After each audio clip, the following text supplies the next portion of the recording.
안녕하세요. 오늘도 시청해주셔서 감사드리고요. 바로 사연 읽어보겠습니다. 10년 전 세상을 떠들썩하게 했던 영광굴비 사건 아시나요? 전통과 공장, 한 여자와 남자들, 조선족, 3억의 부모를 팔아야 했던 아들들, 그런 사연입니다. 굴비 좋아하시나요? 굴비는 한국 사람이 가장 선호하는 생선 중 하나인데요. 차례상에도 올라가는 음식이기도 해서 그 가격만 해도 천차만별입니다. 특산품으로 나온 좋은 건 100만 원도 훌쩍 넘으니까요. 두 분 다 정신 나가셨어요? 아니, 3억을 여자 한 명한테 홀랑 뺏겨요? 부끄러운 줄 아세요. 어머님 얼굴 어떻게 보냐고요. 그런데 이 굴비 때문에 가족 간의 싸움이 일어났다고 하면 믿으시겠어요? 그게 바로 저희 시댁이었습니다. 굴비하면 가장 많이 떠오르는 것이 바로 영광굴비잖아요. 한동안은 중국산 조기를 속여서 팔았다는 걸로 이슈가 되기도 했는데요. 숨겨진 내막이 있었고 그 사건의 주인공이 바로 제 시댁 식구였습니다. 어차피 똑같은 조기인데 도대체 뭐가 문제인데, 어? 오히려 더 크고 실한 걸로만 엄선했는데 손해는 내가 본 거 아니야? 돈에 미쳐서 가족까지 버린 아주버님 말이었죠. 저 사건으로 인해서 얼마나 많은 소비자가 손해를 보고 상처를 받았는지 잘 아실 거예요. 그런데도 저렇게 뻔뻔스럽게 말하는 걸 보니 정말 기가 차더군요. 재판장님 앞에서도 큰 소리를 치는 사람이 과연 죄책감이라는 걸 가질까요?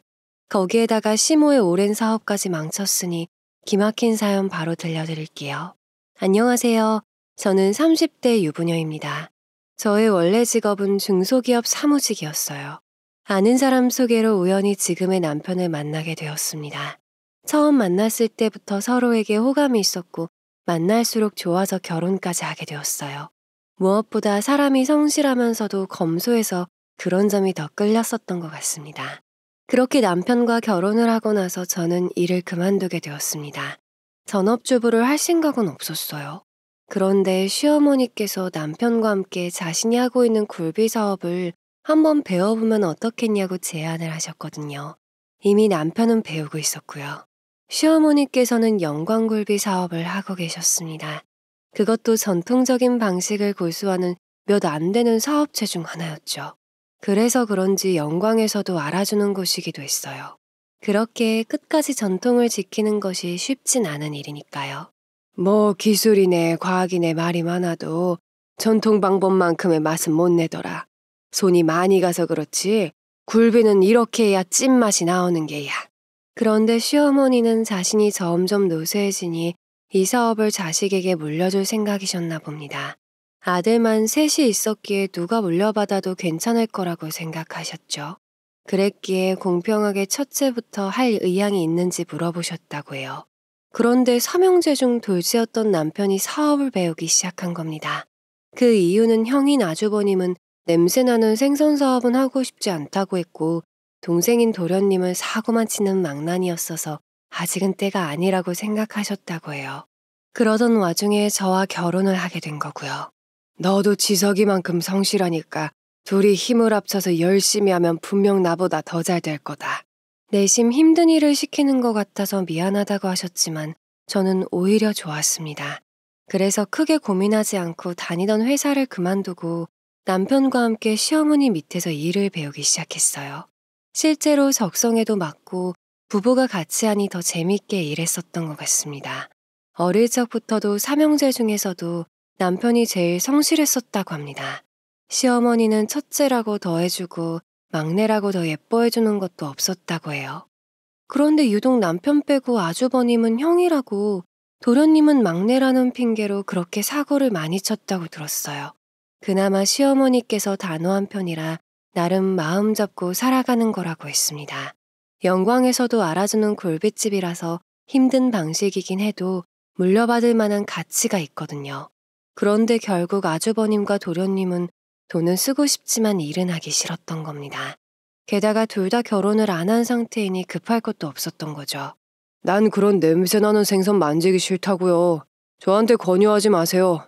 그냥 사장만 시켜주라니까요. 제가 왜 공장일까지 해요? 시어머님의 제안에 아주버님은 종종 이렇게 대답했다고 해요.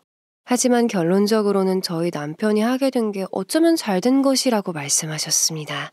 확실히 다른 형제들에 비해 성실하고 자기 할 일을 묵묵히 잘해내는 건 사실이니까요. 그런데 도련님은 달랐죠. 왜 형만 가르쳐주는 건데 결국 형한테 다 물려줄 거지?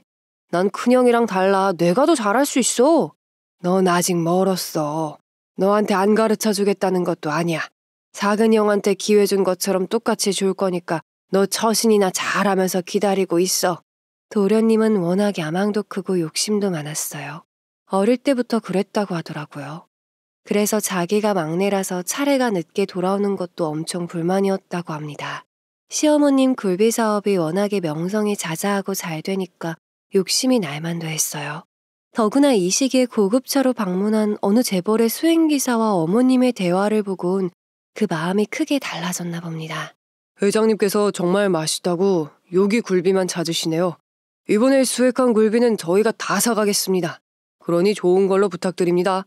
시어머님은 연신 고개를 숙이셨고 저녁 자리에서 그 회장님께 받은 굴비 비용에 모두들 입이 떡 벌어졌죠. 저도 듣기만 했지 그렇게 많은 돈을 받았을 줄은 꿈에도 몰랐거든요. 도련님은 특히나 놀라워하면서 이렇게 말씀하셨어요. 엄마, 이렇게 벌면 우리도 떼부자 되는 거 아니야? 좀 더 많이 만들어봐. 그런데 시어머님께서는 도련님은 아직 멀었다고 생각하셨나 봐요. 전부터 사고를 많이 치기도 했고 그 뒷수습을 다 해준 것도 결국 어머님이었으니까요. 그런 일이 있고 얼마 되지도 않았는데 저렇게 돈에 욕심을 부리니 들어줄 리가 없었죠. 그렇게 저희 부부는 가장 밑바닥에서부터 열심히 배웠습니다. 그 집단의 최고 자리까지 가기 위해서는 아래서부터 올라와야 한다는 것이 어머님 생각이셨으니까요. 남편도 동의를 했기에 군말 없이 했고 저 또한 마찬가지였습니다. 하지만 본인이 아니라는 거에 심통이 난 도련님이 틈만 나면 공장으로 찾아와서 행패를 놓고 가곤 했었죠. 괜히 저희 부부에게 시비를 건다거나 나도 결혼했으면 이런 취급 안 받았을 거라면서 비아냥거리기도 했습니다. 아주버님이야 공장 근처에는 얼씬도 하지 않으셨어요. 그냥 이런저런 일하면서 한탕 주의에만 빠져 있었으니까요. 그러다가 어느 날 시댁에서 가족 모임이 있다고 하더라고요. 무슨 일인가 싶었습니다. 더 놀라운 건 그 모임의 주최자였는데 바로 아주버님이었어요. 중요하게 할 말이 있다면서 저희를 다 불러 모았습니다. 시댁에 도착하니 이미 저희 부부를 뺀 식구들이 전부 모여 있었어요. 무슨 중요한 할 말이기에 이렇게 모이라고 했나 싶어서 다들 아주버님 얼굴만 빤히 쳐다보았죠. 긴 침묵 끝에 아주버님이 벌떡 일어나더니 본인 방으로 들어갔습니다. 저희 모두 어리둥절해서 그저 바라만 보았어요. 그러더니 잠시 후에 한 여자를 데리고 나오는 겁니다. 당연히 다들 놀라서 토끼 눈을 뜨고 상황만 파악할 뿐이었어요. 아주버님은 여자를 자신의 옆에 자연스럽게 앉혔습니다. 얼핏 보기에는 흔한 얼굴이긴 했지만 앉아서 보니 조금 이질감이 들었어요. 무엇보다 조금 저렴한 듯 보이는 인상착의가 신경이 쓰였습니다. 옆을 보니 시어머니도 저와 같은 생각을 하는 표정인 것처럼 보였죠.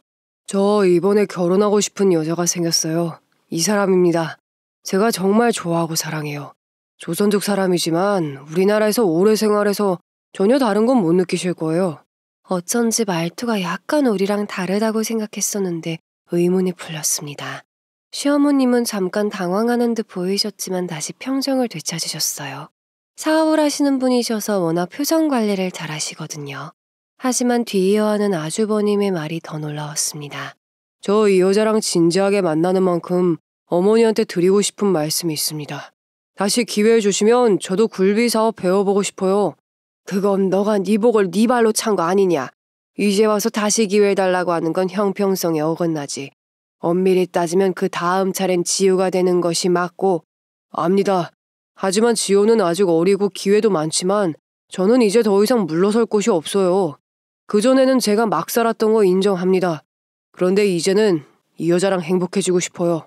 아주버님은 무릎까지 꿇면서 말을 했습니다. 그런 모습은 저 포함 시댁 식구들도 처음 보는 거였어요. 심지어 그 욕심 많던 도련님까지 아무 말 못하고 그저 멍하니 바라보기만 했으니까요. 게다가 그 조선족 여자까지도 조용하게 무릎을 꿇으며 경청을 하고 있더라고요. 그런데 너무나 여자로서 이질적인 느낌이 크게 들었습니다.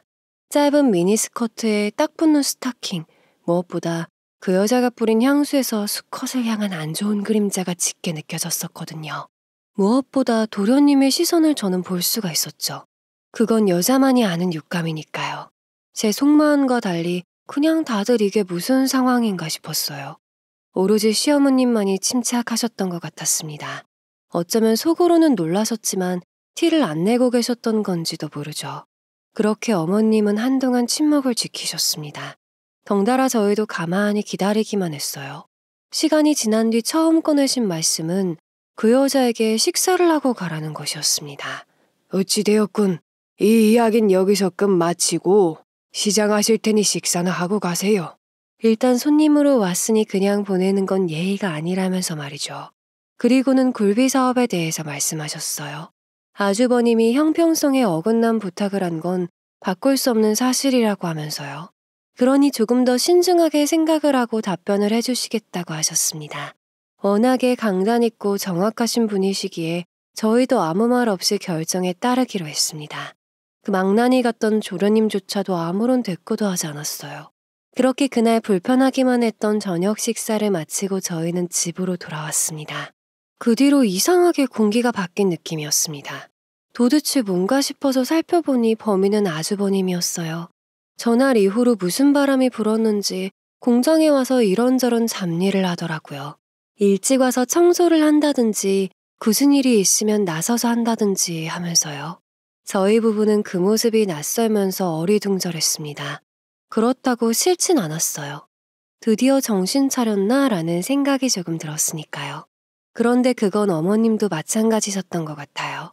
놀라시는 듯 보였지만 내심 싫어하지는 않는 것 같았거든요.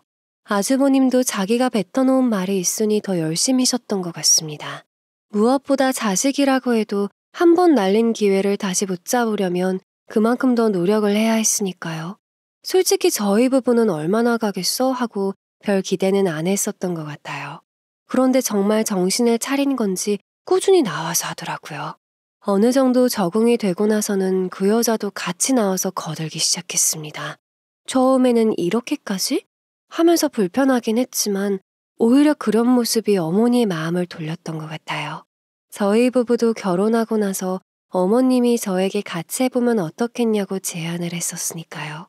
아무래도 혼자 하는 것보다는 서로 도우면서 하면 시너지 효과가 일어난다고 생각하셨던 것 같습니다. 당연히 그 말에 저희도 동의를 했기에 이해를 했습니다. 그런데 지금 와서 생각해보면 저희 부부를 보고 아주버님이 그런 점을 이용한 것이 아닐까는 생각이 드네요. 하지만 저때 당시에는 저희가 아무리 찜찜하다고 해도 결정은 어머님이 하는 거니 어쩔 수가 없었습니다. 그렇게 열심히 일을 배우던 어느 날 어머님께서 온 가족들을 다 소집했습니다. 거기에는 그 여자도 초대되었죠. 저희 부부도 그렇지만 다들 대충 예상을 한 채로 시댁에 모였습니다. 표정만 봐도 이미 어떤 말씀을 하실지 알았으니까요. 내가 이렇게 모이라고 한 이유에 대해서는 다들 짐작할 거다. 바로 지역에 대해서 이제 그만 결정을 내야겠다고 생각해서다. 시어머님은 왜 모이라고 했는지에 대한 말로 운을 떼셨습니다. 아주버님과 그 여자는 무릎을 꿇은 채 경건하게 앉아있더라고요. 이것도 결국 연기였다고 생각하니 소름이 끼치네요. 그간 지역이 너랑 너의 안사람이 될 아이가 하는 건 잘 봤다. 하루 이틀 하다 그만둘 줄 알았는데 꾸준히 하는 모습도 보기 좋았고 그래서 지석이한테처럼 똑같이 기회 주기로 결정했다. 역시나 예상했던 말이 나왔습니다. 아주버님과 그 여자는 같이 부둥켜 안고 좋아했어요. 지호, 너는 너무 섭섭해하지 말아라. 근영이 아니라고 하더라도 아직 너한텐 이르다고 생각했으니까. 네, 알고 있어요. 저도 요즘에 큰형 보면서 많이 깨달았어요. 제가 더 나은 모습 보여드릴게요. 그 망나니 같던 도련님도 아주버님의 모습을 보고는 각성한 것 같았습니다. 평소에는 막내라서 어머님에게 어리광도 부리고 자기 멋대로 하는 것도 없지 않아 있었어요. 그런데 한번 화가 나시거나 진지하게 말씀하시면 시댁 식구 중 아무도 대들지 못하거든요. 그래서 아마 본인도 무언가를 많이 느꼈던 것 같습니다. 그렇게 아주버님도 저희와 같이 어머님 밑에서 굴비 사업을 배우기 시작했습니다. 아무래도 저희가 먼저 시작했다 보니까 알려주는 것들도 많았어요. 남편은 형의 성격을 아니까 조심해서 가르치려고 하는데 의외로 열정을 가지고 더 배우려고 하더라고요. 그 모습을 보니 저와 남편도 더 열심히 알려드렸던 것 같아요. 심지어 저희가 배우면서 직접 알아낸 노하우들까지도 알려줬었으니까요. 그런데 그런 것들이 독이 되어서 돌아올 줄은 꿈에도 몰랐던 거죠. 아주버님뿐만이 아니라 그 여자도 혼신의 힘을 다해서 배우려고 했습니다. 전보다 더 열심히 하는 모습에 어느 순간부터는 자연스럽게 식구처럼 대했던 것 같아요. 그런데도 남편과 저는 적정거리를 유지하는 것이 좋겠다고는 생각했었어요. 이상하게 그런 생각이 들었던 것 같아요. 그런데 어느 순간부터 아주버님의 행동이 이상하더라고요. 하루 이틀 늦게 나오기 시작하더니 자기보다 아래인 직원에게 갑질을 하기 시작하는 겁니다. 본인이 이제는 배울 만큼 배웠다고 생각을 해서 그런 건지 마치 윗사람인 것처럼 행동을 했죠. 그 조용한 남편이 보다 못해서 말리기까지 했으니까요. 형, 여기는 위아래 없어. 다 같이 공생하는 거지. 형만 잘났다고 다 되는 거 아니야. 그런 식으로 다른 사람 대하지 마. 여긴 엄마 사업장이지 형 사업장이 아니니까. 어쭈, 너 나보다 좀 오래 했다고 갑질하는 거냐? 너 위아래도 없냐? 여기에서 없을지는 몰라도 내가 네 형이야. 그럼 형답게 굴어. 그리고 갑질은 지금 형이 하는 걸 갑질이라고 하는 거지. 저분들은 형보다 엄마랑 더 오래 보고 더 오래 일해온 사람이야. 형이 이래라 저래라 할 사람들이 아니라고. 아주버님은 남편에게까지 핏대를 세우며 화를 냈습니다. 말 그대로 정말 하룻밤 사이에 사람이 변한 거죠. 당연히 그 여자도 똑같이 변했습니다. 저희가 없을 때 직원들에게 이렇게 해라 저렇게 해라 시킨 것도 한두 번이 아니었어요. 게다가 꼭 시어머님이 없을 때만 그랬다는 겁니다. 지금 생각해보면 저 시기가 어머님이 가장 바쁘셨을 때이기도 했거든요. 출장이니 뭐니 하면서 여기저기 많이 나가셨어요. 그래서 공장에 거의 나오시지 못하셔서 저희 부부에게 맡기는 일도 다반사였으니까요. 마침 그런 타이밍에 저렇게 변해버리니 꼭 그 순간만을 기다려온 사람 같았습니다.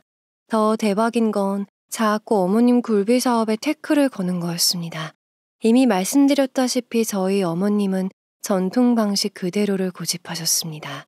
아무리 주변에서 이렇게 하면 편하다고 말씀을 하셔도 듣질 않으셨거든요. 그러면 맛이 변하고 소비자를 기만하는 거라고 하시면서요. 그랬기에 당연히 저희 집 굴비만 찾으시는 분들도 많으셨죠. 그런데 그 방식에 아주버님이 태클을 거는 겁니다. 이렇게 하니까 오래 걸리고 다른 곳보다 덜 팔 수밖에 없는 거라면서요. 아니 3배, 4배 더 벌 수 있다니까. 10억이 그냥 들어오는데 왜 안 하겠다는 거야? 너도 솔직히 까놓고 말해봐. 돈 필요 없어?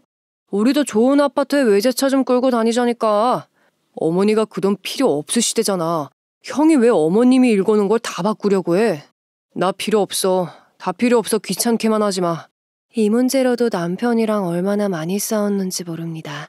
당연히 저희 부부가 하는 일이나 방식에도 사사건건 시비를 걸었어요. 결국 본인이 배운 방식도 어머님이 고수하신 방식이고 저희의 노하우인데도요. 그건 마치 잊어버렸다는 듯이 다 마음에 안 들어 있습니다. 처음에는 저희에게만 뭐라고 하던 게 나중에는 어머님한테까지 그 불똥이 튀었습니다. 당연히 어머님은 노발대발하셨습니다. 여기에는 그만한 사연이 있었어요. 영광굴비는 이미 특산품으로 정평이 날 정도로 유명하잖아요. 그런데 10년 전부터 대량 생산으로 만든 굴비업체와 크게 한바탕 하는 일이 발생했다고 들었습니다. 전통적인 방식을 따르면 시간이 오래 걸리니 공장을 가동해서 대량으로 찍어냈던 것이죠. 그래놓고는 마치 영광굴비의 특산품인 것처럼 판매를 했던 겁니다. 그 모습을 본 진짜 영광굴비 집들은 눈이 돌아간 것이죠. 그때도 어머님이 대표해서 그 업체와 싸웠다고 하셨어요. 이미 동네에서는 유명한 사건이기도 했으니까요. 그런데 그런 분에게 아주버님이 똑같이 하자며 권유를 한 셈인 거죠. 그게 비겁하다고 생각하신 분에게요. 당연히 통할 리가 없었습니다. 이렇게 하면 대체 언제 생산해서 언제 파냐고요. 그 방법만 쓰면 엄마도 편하다니까요. 왜 대체 이 방식을 그렇게 고수하는 건데요. 어차피 생선 맛 뭐가 얼마나 달라진다고. 너가 그렇게 말하고도 굴비 사업을 물려받고 싶다고 당당하게 말할 수 있는 거냐? 몇 해 전에 마을에 그 난리가 난 걸 아직도 잊었어? 그때는 그 업체가 제대로 못해놓고 영광 굴비인 척 한 거니까 그런 거고요. 아니 제가 영광 사람인데 그 사람들이랑 같아요? 너가 영광 사람이면 진짜 제대로 된 굴비를 만들 생각을 해. 어떻게 하면 쉽게 일할 생각 말고. 그게 소비자를 기만하는 거야. 그러다가 망하는 거라고. 생선이 얼마나 예민한 줄 알기나 해? 두 사람의 대립은 그렇게 며칠을 이어졌던 것 같습니다. 도대체 무슨 생각인지 어머님의 말은 들으려고도 하지 않았습니다. 마치 무언가 뒤에 믿는 사람이 있는 것처럼 말입니다. 조선족 그 여자는 아주버님 옆에서 가만히 있었지만 저는 느낄 수 있었습니다. 묘하게 변한 표정과 눈빛을요. 무엇보다 이제는 작업복이 아닌 하이힐에 짙은 화장에 진한 향수를 뿌리고 있었죠. 혹시 저 여자가 아주버님을 꿰어낸 것이 아닌가 싶을 정도로 오묘한 표정이었어요. 그런데 그게 결국에는 맞았다고 생각하니 그때 저라도 말릴 것이라는 후회가 들기도 했습니다. 그렇게 며칠을 어머님과 대립을 하던 아주버님은 결국 때려치겠다며 나가버렸습니다. 도련님에게 들은 바로는 집까지 나갔다고 하더군요. 걱정이 되어 시댁에 찾아뵈었더니 어머님은 의외로 평온하셨어요. 아마 속은 상하셨지만 티내지 않으시려고 했던 것 같아요. 그렇게 아주버님과 그 여자가 나가니 저희 공장이 조용해졌습니다. 다시 예전처럼 다 같이 화기애애하게 일하게 되었으니까요. 그런데 며칠 후 아주버님의 소식이 들려왔어요. 그것도 뜻밖의 소식으로요. 사장님, 혹시 큰아드님 소식 들으셨어요? 여기 앞에 새로 생긴 굴비 공장 있죠? 그게 큰아드님이 차린 곳이래요. 공장 직원 중 한 명이 헐레벌떡 뛰어오면서 저희 부부와 어머님에게 아주버님의 소식을 전해주었습니다. 당연히 저희 셋은 놀랄 수밖에 없었습니다. 무슨 공장이 들어선다고는 알고 있었는데 그게 굴비 공장일 줄도 사장이 아주버님일 줄도 상상을 못했으니까요. 더 놀라웠던 사실은 도련님도 같이 하고 있었다는 겁니다. 어머님은 그 소식을 듣자마자 바로 그 공장으로 달려가셨어요. 저희 부부도 뒤따라갔죠. 도착해서 본 광경은 직원에게 들은 그대로였습니다. 작지 않은 규모의 공장 안에서 이미 굴비를 생산할 모든 과정을 다 마친 상태였어요. 아주버님은 저희를 발견하고는 오히려 태연하게 반응했죠. 어떻게 알고 오셨대요?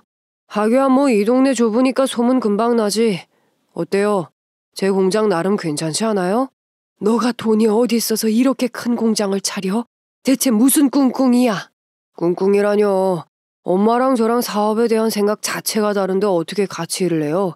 저는 저대로 할 테니까 엄마는 그 잘난 방식 계속 고집해보세요. 어머님은 걱정되는 듯한 얼굴로 말씀하셨습니다. 하지만 그런 모습에도 아주버님은 눈 하나 깜빡 안 하더군요. 결국 보다 못한 남편이 옆에서 거들었지만 그마저도 무시했습니다. 이제는 더 이상 가족이 아니라는 듯 행동했어요.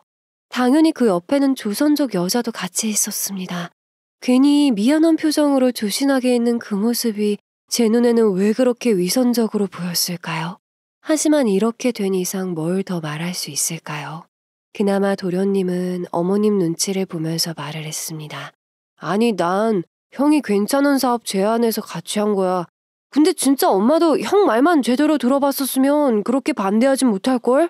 하지만 도련님 말 한마디가 오히려 더 불씨를 크게 만든 셈이었죠. 어머님은 이미 알고 계신 것 같아 보였습니다. 아주버님의 그 사업 계획이 그렇게 좋은 방법이 아니라는 것을요. 저희조차도 그렇게 느끼고 있었으니까요. 어머님은 어떻게 하든지 너 마음이지만 영광굴비 명성에 먹칠하는 일만은 하지 말라고 하시면서 나가셨습니다. 사람이 돈에 욕심내다 보면 그 그릇은 언젠가 깨진다면서요.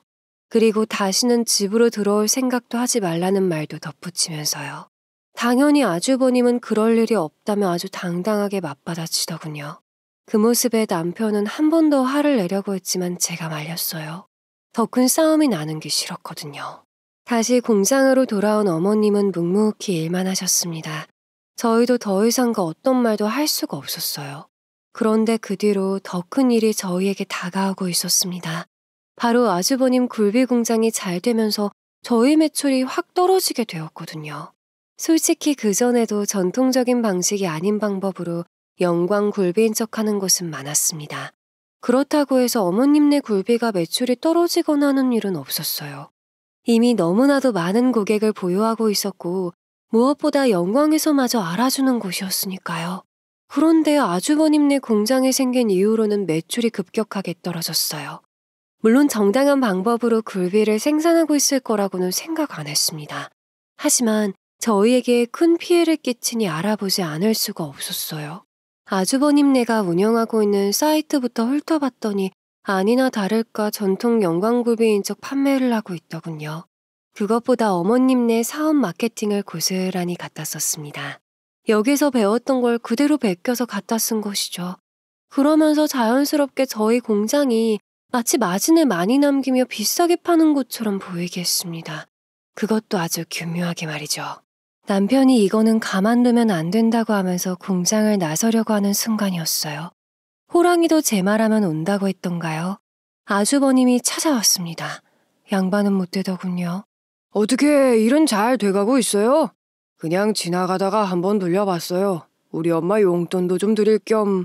형, 이건 뭐야? 이게 말이 돼? 형이 지금 엄마가 평생을 읽어놓은 걸 다 망친 거야. 알아? 이럴 수가 있어? 난 배운 그대로를 써먹었을 뿐이야. 그게 뭐가 문제인데? 어차피 자식인데 그게 잘못됐어. 너도 엄마한테 배운 거 그대로 하잖아. 돈을 3-4배 더 벌 수 있는데 왜 그걸 마다하냐고. 그거랑 이게 같아. 그대로 써먹는 것만이 아니라 마치 엄마가 안 좋은 걸 비싸게 파는 것처럼 묘사해놨잖아. 이러고도 형이 자식이라고 할 수 있어? 남편은 더 이상 참지 않았습니다. 아주버님은 그 와중에 자기네는 이미 좋은 조기를 싸게 들여오기 때문에 잘 될 수밖에 없다면서 약 올리기까지 했습니다. 그게 다 조선족 여자 덕분이라면서 감싸고 돌기까지 하더군요. 그렇게 내내 저희를 약 올리다가 두툼한 돈 봉투를 꺼내 보였습니다. 그리고는 어머님 앞에 내밀면서 키워줘서 고맙다고 하더라고요. 그 모습을 보니 저도 끓어오르는 화를 주체할 수가 없었습니다. 남편이 한마디 더 하려고 하는 순간 어머님이 그 돈봉투를 낚아채서 아주버님 얼굴에 던졌습니다. 좋은 조기를 싸게 들여와? 그게 어떤 조기인 줄 알고 어디서 잡아서 어떻게 가져온 줄 알고 그 과정들을 너가 다 봤어? 여태 배웠다는 놈이 그런 거 하나가 굴비 맛을 좌우는 걸 몰라? 아니 왜 돈을 던지고 그래요? 아들이 힘들게 번 돈을. 그리고 내가 왜 몰라요? 내 여자가 설마 저한테 이상한 물건 줬을까 봐요? 지금 조선족이라고 차별하는 겁니까? 그게 너 자격지심이겠지. 넌 어릴 때부터 그랬어. 자고로 음식을 다루는 일을 하는 사람이라면 그게 어디에서 나고 자라고 옮겨왔는지는 알아야 할 거 아니야. 너가 우리 영광골비 명성에 먹칠하는 거다. 당장 그 일에서 손 떼. 제가 돈 버는 게 그렇게 싫으세요? 그거 몇 마디 적어서 매출 떨어졌다고 저한테 화풀이 하시는 거예요? 전 못 그만둡니다. 앞으로 저한테 돈 달라고 부탁이나 하지 마세요. 어머님은 이미 아주버님이 하는 일이 안 좋은 방법이라는 걸 눈치채신 것 같았습니다. 본인만 인정하지 않는 거죠. 결국 그렇게 저희 공장을 한바탕 뒤집어 놓고 나서야 발길을 돌렸습니다. 나가면서까지도 저희 남편에게 그러더군요. 여기에서 썩지 말고 생각 있으면 자기한테 오라면서 말이죠. 아주버님이 그렇게 반듯한 사람이 아니라는 건 알고 있었지만 이 정도일 줄은 몰랐습니다. 돈이 저렇게 만든 것일까요? 아니면 여자가 변하게 한 걸까요? 어머님 말로는 어릴 때부터 유난히 자격지심이 심했다고 하더군요. 남편은 성실하고 공부까지 잘해서 예쁨 받았고 도련님은 넉살이 좋아서 사랑받았는데 그 사이에서 자신은 무엇도 아닌 거라고 생각했나 봅니다. 그러면서도 바꿀 생각은 안 하고 그렇게 남탓만 했다고 해요. 어머님도 그런 모습이 괜스레 안쓰러워서 더 신경 써주시기는 했다고 합니다. 하지만 아주버님이 끝끝내 받아들이지 않아서 매번 충돌이 일어났다고 해요. 그렇게 한바탕 하고 나서 공장 분위기는 말도 아니었습니다. 그런 분위기가 며칠간 이어졌던 것 같아요. 그 사이 도련님은 넉살 좋게 저희를 찾아오기도 했습니다. 그런데 결국 온 목적은 자기네들 사업이 잘 되고 있다는 걸 자랑하려는 거더군요. 꼭 한 번씩 와서 저희 부부 속을 그렇게 뒤집어 놓고 갔습니다. 형수님, 한우 드시고 싶으신 말씀하세요. 제가 언제든 사드릴게요. 언제까지 그러고 사실 거예요? 그나마 어머님에게는 애교를 부리면서 가긴 했지만 그마저도 형네 사업을 따라야 잘 될 거라는 설득을 하기 위해서였죠. 당연히 넘어가실 분은 아니셨어요. 그런 나날들이 며칠을 이어졌던 것 같습니다. 매출은 떨어졌어도 꾸준히 찾아주시는 분들이 있기에 저희도 손을 놓을 수가 없었습니다. 어머님도 워커홀릭이셔서 마음을 다잡고 더 열심히 하셨어요. 당연히 그 뒤에서 저와 남편도 묵묵히 서포트를 해드렸죠. 지금 와서 생각해봐도 이때 할 수 있는 건 그저 주어진 일에 최선을 다하는 것밖엔 없었던 것 같아요. 그날도 마찬가지로 열심히 일하고 남편과 퇴근하는 길이었습니다. 차를 타고 신호를 기다리는데 저 멀리서 도련님이 보였어요. 퇴근하는 길인가 하고 유심히 봤더니 옆에 아주버님과 결혼할 예정이었던 그 조선족 여자가 있더군요. 사실 그 장면만 봤을 때는 사업을 하는 입장이니까 같이 있을 수도 있겠다 생각했습니다. 그런데 둘 사이에 조금 묘한 접근이 오고 가더군요. 그러면서 도련님 차 조수석에 그 여자가 자연스럽게 탑승을 했어요. 당연히 옆에 아주버님은 없었습니다. 남편은 그 모습을 보고서도 별로 대수롭지 않게 생각했어요. 그냥 사업차 어디 같이 가는 거겠지라는 식의 말만 했으니까요. 그런데 여자인 제가 봤을 때는 분명 형수와 도련님의 사이는 아니었습니다. 진짜 여자의 촉이라는 게 무섭긴 한 것 같아요. 나중에 훗날 어머님도 첫인상이 좋지 않아서 반대하고 싶었다고 하셨거든요. 그런데 워낙 아주버님이 좋다고 했고 선입견을 갖고 보고 싶지 않다면서 별 내색을 안 하신 거였죠.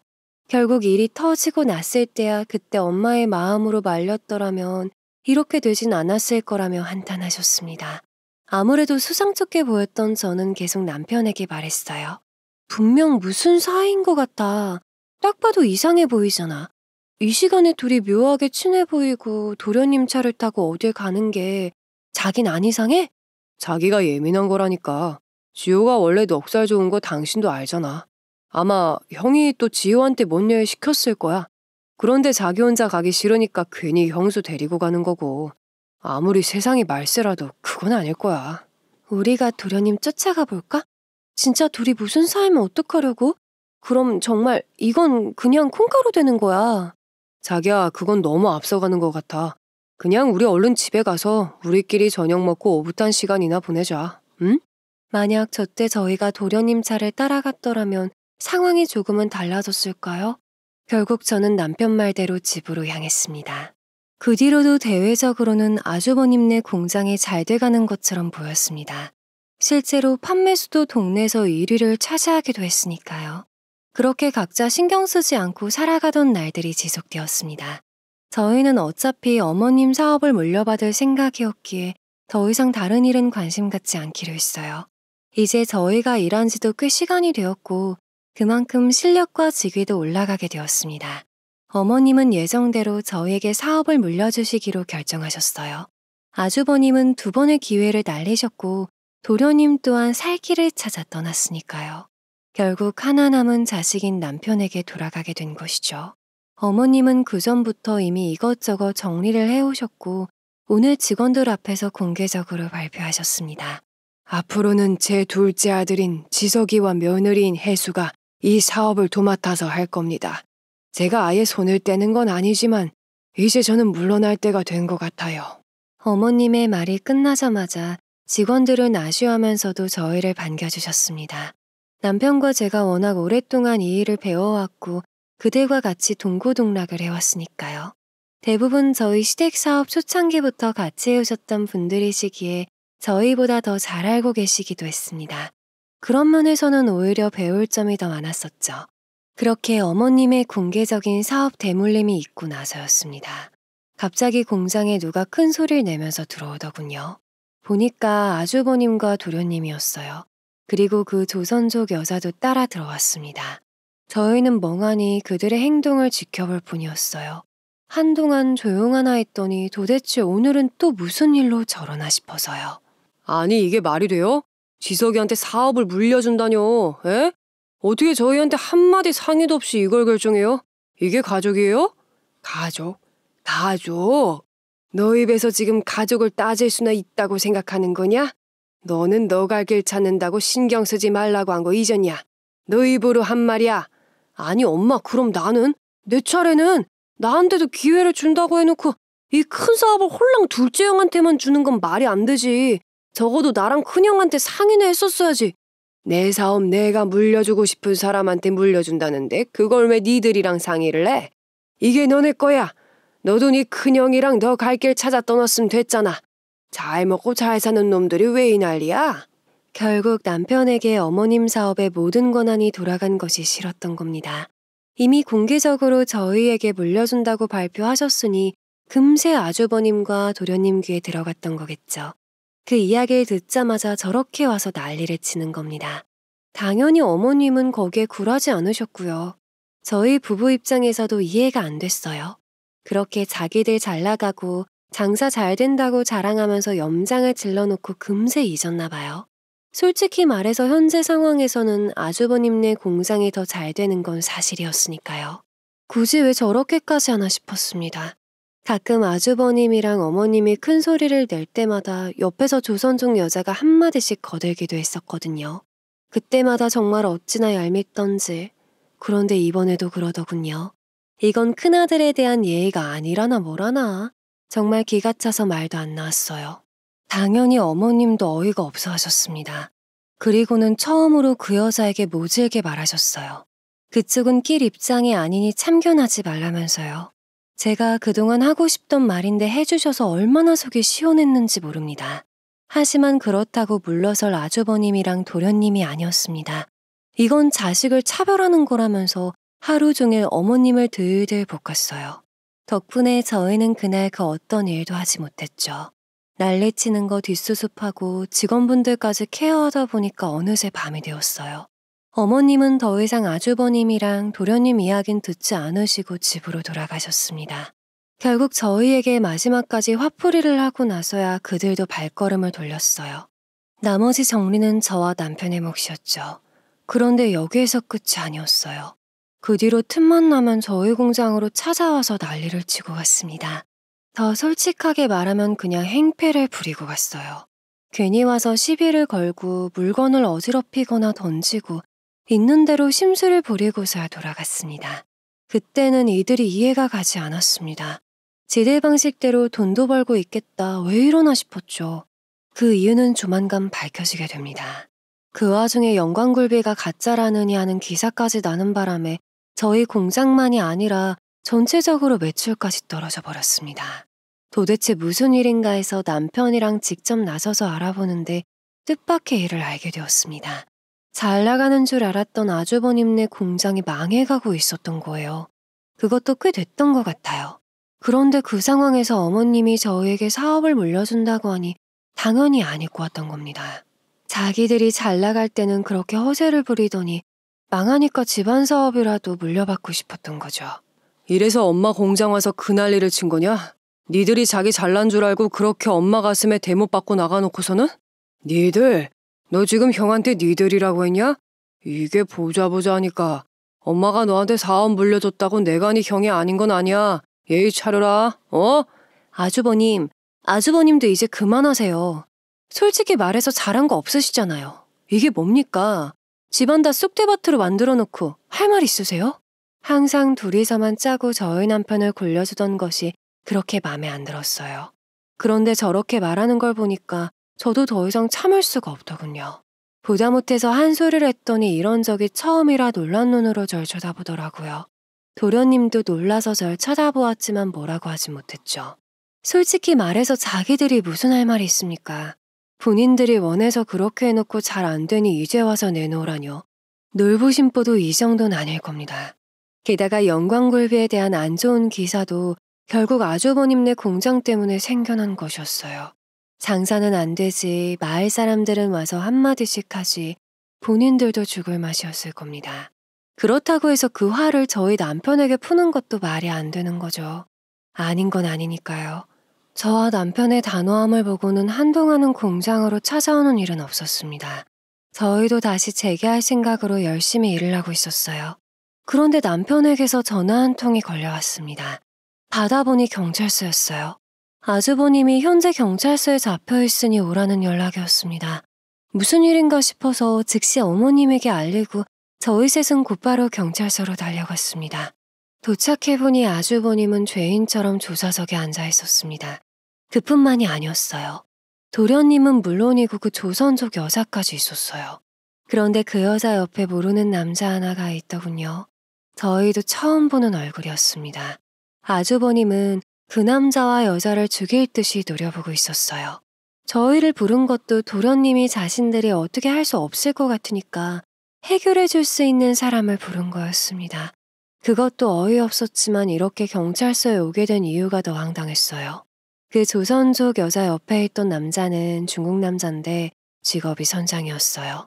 아주버님이 좋은 조기를 싸게 들여온다는 출처가 바로 저 남자였던 겁니다. 그러니까 결국에는 중국산 조기를 들여와서 영광굴비인 척 팔았던 거예요. 조기도 국산이 아니고 만드는 방식도 영광 방식이 아니니 그냥 속여서 팔았다고 생각하시면 돼요. 게다가 처음 경찰서에 오게 된 것도 아주버님이 그 여자를 신고해서라고 하더군요. 자기 돈을 들고 튀려고 했다면서요.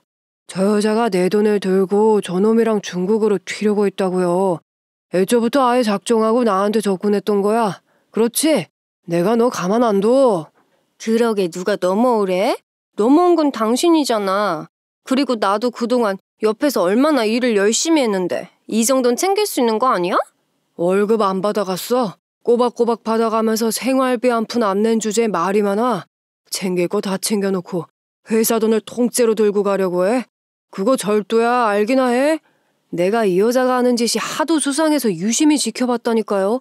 저 아니었으면 이 여자랑 저 잡것하고 다 이미 배 타고 중국으로 떴을 거예요. 막 도착한 저희 부부와 어머님은 들을수록 도무지 무슨 말을 하는지 알 수가 없었습니다. 결론은 저 여자가 아주버님네 공장 현금을 들고 튀려고 했다는 건데요. 거기다 그 중국 선장과는 이미 중국에서 살림을 차린 사이더라고 하더군요.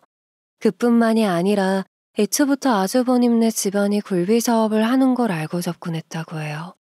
그래서 그걸 빌미로 중국에서 싸게 조기를 들여와서 사업을 해보면 어떻겠냐고 제안한 거였습니다. 당연히 그 중국 선장도 여자와 한패로 돈을 뜯어낼 생각이었던 거였죠. 중국산 조기도 결국 질 안 좋은 거 납품해주면서 그 안에서도 마진을 남기고 있었다고 합니다. 아주버님은 그 조기를 영광 굴비인 척 본인도 이득을 봤던 것이죠. 이건 뭐 누가 나쁘다고 해야 할지도 모르겠는 상황이었어요. 그러던 와중에 아주버님네 공장이 점점 망해가는 것 같으니 이 여자가 더 기다리면 안 될 것 같은 생각이 들었나 봐요. 그나마 있던 현금 3억을 싹 챙겨서 중국으로 가려고 했던 찰나에 걸린 거예요. 이미 중국 선장에게 배 타고 중국 넘어갈 거니까 대기하라고 했던 거죠. 그런데 눈치 빠른 도련님이 그 여자 행동을 이상하게 보고 몰래 지켜보다가 중국 선장까지 같이 잡은 겁니다. 이 모든 상황을 듣고 나니까 너무 어지러웠습니다. 이미 어머님은 이마에 손을 짚고 눈을 감고 계셨어요. 여기서 더 황당했던 건 바로 도련님의 태도였습니다. 뭐야, 잠깐만 둘이 살림을 차렸다고? 그럼 그러고 그런 사이라고? 넌 여태까지 뭘 들은 거야? 네가 잡았잖아, 둘이 도망가려는 거. 둘이 아무 사이가 아니면 왜 이 여자 도망가는데 저놈이 오냐? 난 그냥 비즈니스 관계인 줄 알았지. 아니, 너가 말해봐. 둘이 대체 무슨 사이인 건데? 도련님은 이상하리만치 그 여자와 중국 선장과의 관계에 집착을 했습니다. 알고 보니 그때 제가 봤던 그 장면이 맞았던 거예요. 저 조선족 여자는 아주버님도 모자라서 도련님까지 꿰어냈던 겁니다. 거기에 홀랑 넘어간 거죠. 그래놓고 경찰서라는 것도 옆에 자기 큰형이 있다는 것도 잊은 채로 그 여자한테 너라고 하면서 해명을 해보라고 하는데 저희가 더 황당했어요. 아주버님도 도대체 이건 또 무슨 상황인가 하면서 어이없어 하더군요.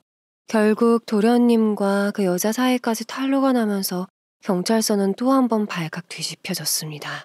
어머님은 아예 서 계시지도 못하셨어요. 쓰러지실 뻔한 거 저와 남편이 부축해서 의자에 앉혀드렸어요. 이 상황에서 제정신인 것도 말이 안 되는 거죠. 도련님은 그 여자에게 너가 말해보라며 따지고 있고 아주버님은 네가 그러고도 동생이냐며 덤벼들고 정말 콩가루 집안이 따로 없었습니다. 영광에서 어머님 이름만 대도 성품 좋으신 분이라고 그렇게 소문이 났다고 하는데 그걸 다 망친 셈인 거죠. 무엇보다 굴비 사업만이 아니라 형제간에 여자 문제까지 얽혀있다는 게 용납이 안 되신 것 같았어요. 그건 저희 부부도 마찬가지였으니까요. 어머님은 끝내 두 아들에게 큰 소리까지 치셨습니다. 그깟 여자 때문에 이렇게 싸울 거면 둘 다 콩밥 먹으라고 하면서요. 이때까지만 해도 저 여자가 아주버님네 공장 돈을 훔쳐서 달아나려고 하는 걸로만 수사가 진행이 된 줄 알았습니다. 그런데 그게 아니었어요. 중국산 조기를 들여와서 영광굴비인 척 속였다고 했잖아요. 그것까지도 수사에 들어가게 된 것이죠. 더 자세하게 조사를 하기 위해서 아주버님과 도련님 그리고 조선족 여자 중국 선장을 수사에 협조해 했습니다. 결론적으로 아주버님이 한 일은 불법적인 일이었기 때문에 당연히 형을 피할 수가 없었어요. 도련님도 마찬가지였습니다. 특히나 조선족 여자는 불법 술집에서 일했던 경력까지 가지고 있더군요. 정말 까면 깔수록 어처구니가 없었습니다. 여기서 더 심한 건 없겠지라고 생각해도 조사를 하면 할수록 머리만 아팠습니다. 솔직히 아주버님네 공장이 잘 되기도 했고 그게 아니라고 하더라도 집안 자체가 좋은 건 사실이니까요. 그러니 당연히 저 여자는 본인이 술집 여자인 걸 숨기고 접근을 했던 거죠. 도련님에게 접근했던 것도 아주버님이 가면 갈수록 일을 제대로 해나지 못하니 보험 삼아 꼬셨던 겁니다. 그렇게 해서 일이 틀어졌을 때 자기 편을 들 누군가를 하나 심어두고 싶었던 거죠. 심지어 둘이서 도주 계획까지 짰다고 합니다. 너 나한테 같이 도망가자며, 어? 형 답답해서 같이 못 살겠다면서 나한테 같이 도망가자고 해놓고 뭐? 이미 살림 차린 남자가 있어? 네가 그러고도 인간이냐? 인간? 누구한테 인간을 따져? 그러는 너는 틈만 나면 나한테 네 형 뒷담하고 같이 못 해먹겠다고 했잖아. 홀랑 넘어온 게 누군데? 이렇게 꼬시기 쉬울 줄 누가 알았겠어. 너가 내 욕을 해?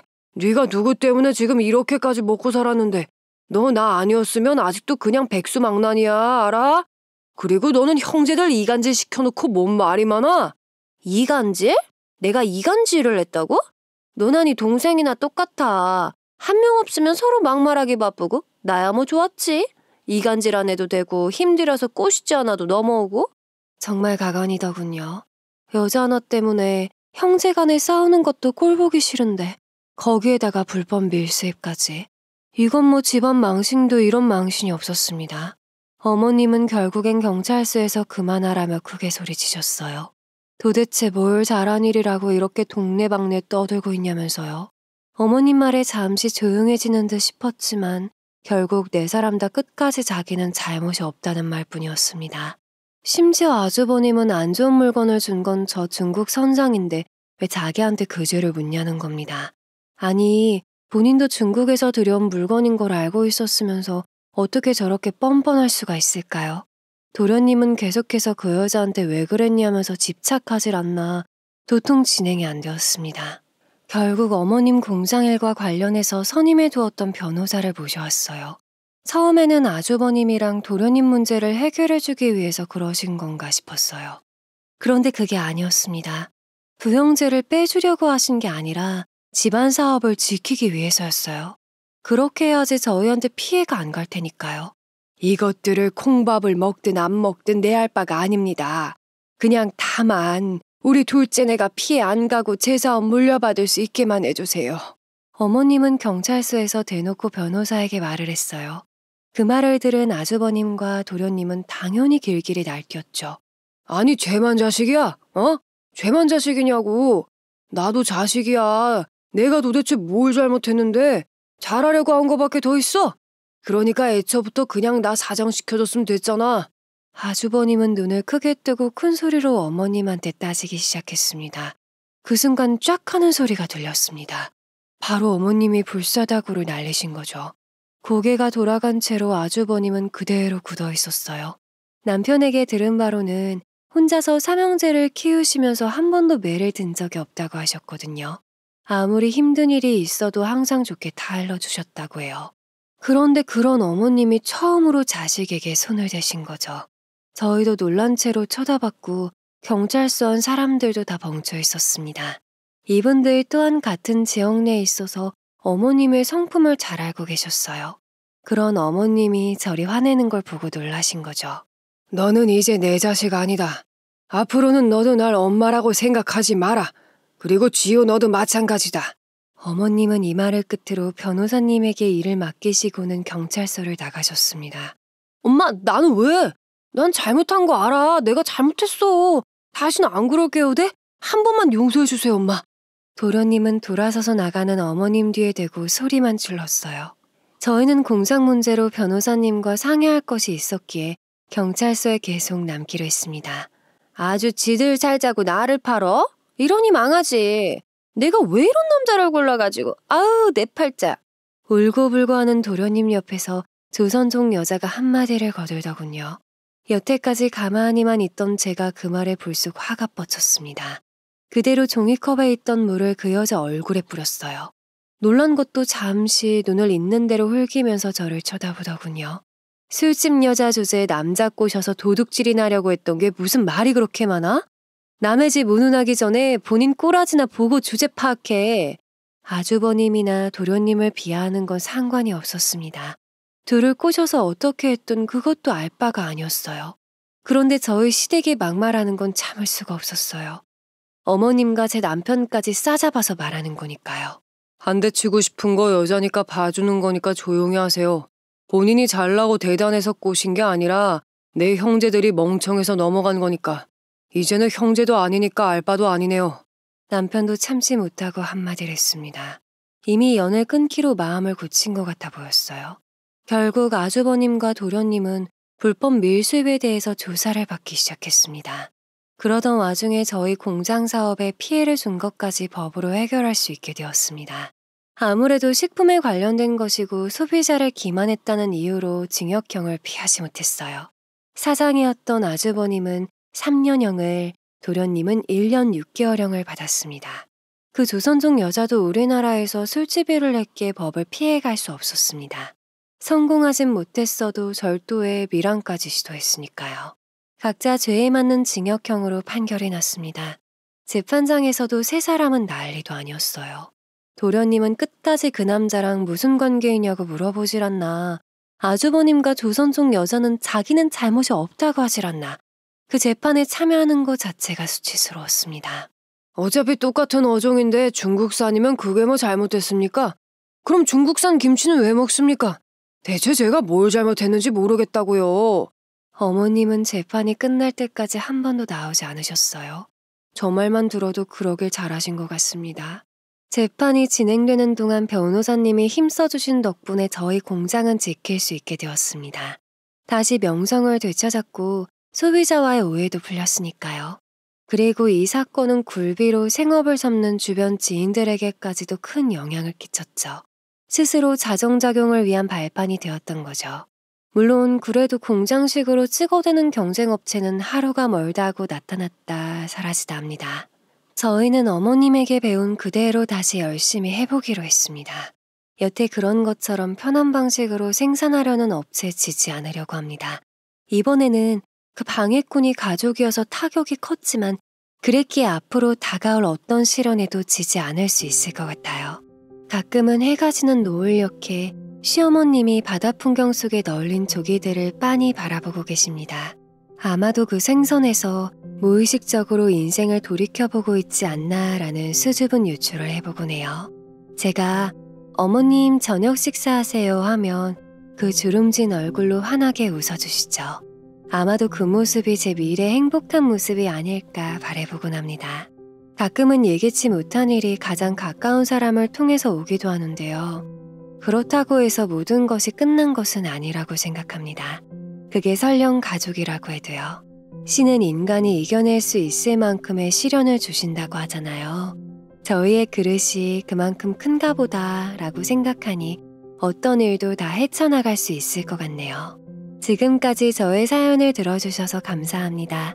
여러분의 가정에는 평안만이 깃들길 바라면서 이만 마치겠습니다. 더 많은 이야기, 기막힌 사연을 듣길 원하신다면 구독과 좋아요, 알림 설정 부탁드립니다.